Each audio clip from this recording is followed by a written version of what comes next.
Regarde ce que Dieu a fait.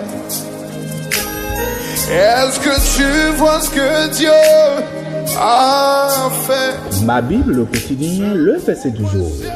Jacques chapitre 4, verset 2, je cite. Vous convoitez et vous ne possédez pas. Vous êtes meurtriers et envieux et vous ne pouvez pas obtenir. Vous avez des querelles et des luttes et vous ne possédez pas parce que vous ne demandez pas. Fin de citation, glorifiez le Seigneur. Alléluia, bien-aimés auditeurs et auditrices dans notre Seigneur Jésus-Christ. Nous sommes le vendredi 24 avril 2026.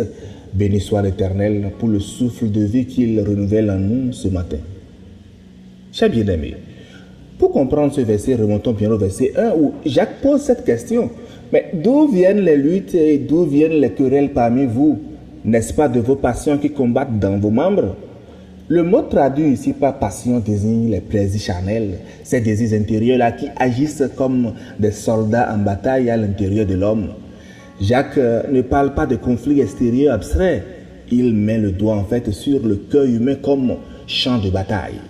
Et dans notre verset du jour, il dit premièrement, vous convoitez et vous ne possédez pas. Bien-aimé, convoiter, ce n'est pas simplement désirer. Il est normal d'avoir vos besoins, des projets, des rêves. Mais la convoitise commence lorsque le désir prend la place de Dieu. Quand ce que je veux devient plus important que ce que Dieu veut. Quand je ne cherche plus à recevoir, mais à posséder, à conçu, à contrôler, à dépasser, à être vu, parfois même au détriment des autres. Et le désir ardent ici, quand il n'est pas soumis à Dieu, je vous dis, engendre la frustration. On peut courir beaucoup, on comparer beaucoup, jalouser beaucoup et rester en fait intérieurement vide. Mais pourquoi? Parce que ce qui est recherché sans Dieu ne satisfait jamais pleinement l'âme. La convoitise promet l'abondance, mais en fait ne livre que le vide. Puis, par la suite, dans le verset deuxièmement, Jacques dit, vous êtes meurtriers et envieux et vous ne pouvez pas obtenir. Le mot meurtrier ici dans le verset peut sembler quand même très étrange parce que c'est bien adressé quand même aux croyants. Jacques ne parle pas nécessairement de meurtre physique ici. Il rejoint l'enseignement de Christ dans Matthieu 5, le verset 21-22, où la colère elle-même est assimilée au meurtre devant Dieu par nos paroles de mépris, nos jalousies secrètes, nos rivalités silencieuses. Nous pouvons détruire un frère aussi sûrement qu'une arme. L'envie ici est ce regard amer là sur ce que l'autre possède. Cela emprisonne celui qui l'apporte bien plus que celui qu'elle vise. Puis troisièmement dans le verset, Jacques dit, vous ne possédez pas parce que vous ne demandez pas. Voici bien sûr le coup de grâce du verset. Après toute cette agitation, ces luttes-là, ces convoitises, Jacques révèle que le problème fondamental en fait n'est pas la rareté des biens, mais c'est l'absence de prière. Le cœur s'est tellement occupé à convoiter, à envier, à combattre, qu'il a oublié le chemin le plus simple, la communion avec Dieu. Et notez bien que le verset 3 du chapitre complète le tableau. Vous demandez et vous ne recevez pas parce que vous demandez mal dans le but de faire quoi? De satisfaire vos passions. Jacques a identifié ainsi deux maladies de l'âme que nous avons aujourd'hui. Ne pas prier du tout, c'est l'autosuffisance, et prier avec des motifs corrompus. C'est l'instrumentalisation de Dieu. Cette prière qui dit en réalité, Seigneur, mets-toi à mon service.